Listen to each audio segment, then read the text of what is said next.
after doing a year-round curriculum and doing more things involving development, we started focusing more and noticing that there was a need in the city for STEM education.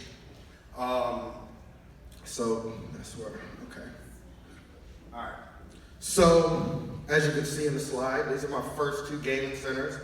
After getting out of these first 2 gaming centers, we felt the need that we wanted to host more tournaments. We branched off into hosting tournaments at restaurants, college venues, and anywhere that would have us that we could draw a crowd, clubs, everything. Around the same time, just looking at league structure, overall in esports industry, competitive gaming has still not officially formalized. All you hear about more so is, professional gamers doing this and doing that, where we felt that there was a need on a lower end. So just like any other regular sport, we started creating youth gaming leagues, high school gaming leagues, college leagues, and amateur leagues. Locally, we partnered up with over 20 schools in the area to create a high school gaming league and have schools competing against different schools.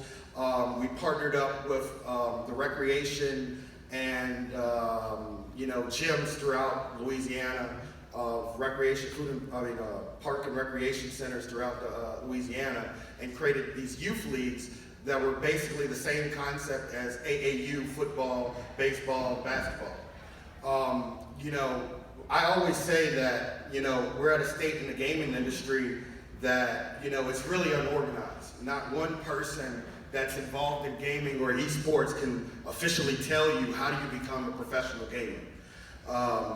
So what we did is I reached out to a company, to a person based out of Chicago, and we developed a platform for this. All right, EASERS. I want to talk about our network.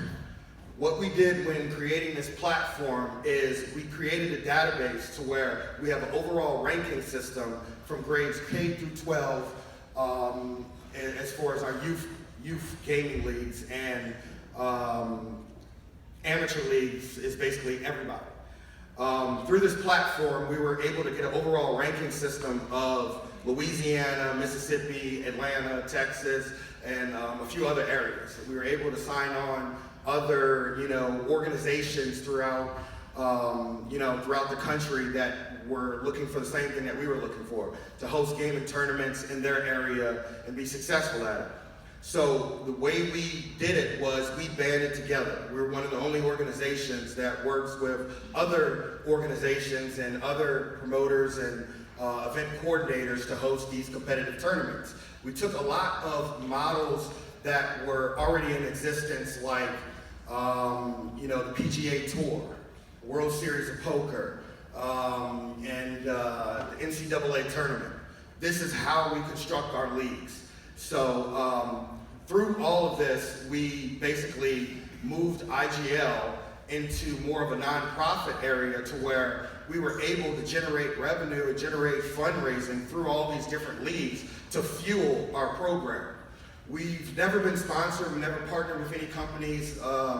We did it all out of, just community involvement. Parents are basically our biggest support. Through the last 3 years, on the educational end, we facilitated over 3,000 students. And these students, we've taught digital arts, like graphic designing, programming, and a few other development pieces. Coming up, every year we do our annual fundraising event, NOLA Gaming Festival, which is approaching in June. This is something that we want to bring to the city annually. New Orleans is known for festivals, and I think before anybody can say a festival, I think it needs to stem from New Orleans. We have the biggest gaming festival, and we have a different style of festival. We took a lot of the model that we see in Jazz Fest and other festival-related events and applied it to the gaming industry. That allowed us to be different than everybody else out there. All right.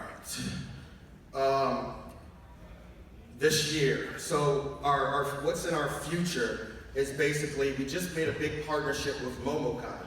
MomoCon is an event that is an anime and con event that is hosted out of Atlanta that normally draws about 60 to 70,000 people every year, and it's grown. It's been around for 15 years. Our long-term goal in working with MomoCon is actually January 2020 is we're doing our first tour.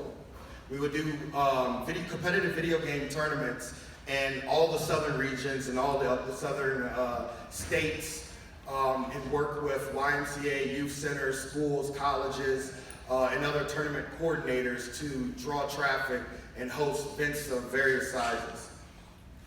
We have a permanent year-round program now.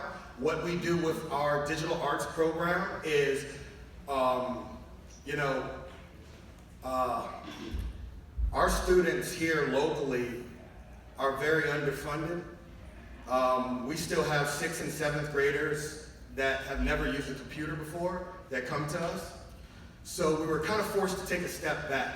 We were forced to take a step back and show them some of the basic necessities of the computer and before diving into the digital arts. And this is something that we created a year-round program off of. So what we have created now is a STEM league. Just like a science fair, we have a digital arts league that we host throughout the year. What our students do is can create any project that falls under software development, game design, all sorts of things they work on throughout the year and race for a scholarship at the end of the year. They compete with other students throughout the state and surrounding areas. This will be the second year funding over $5,000 in scholarships that we raised just from the community.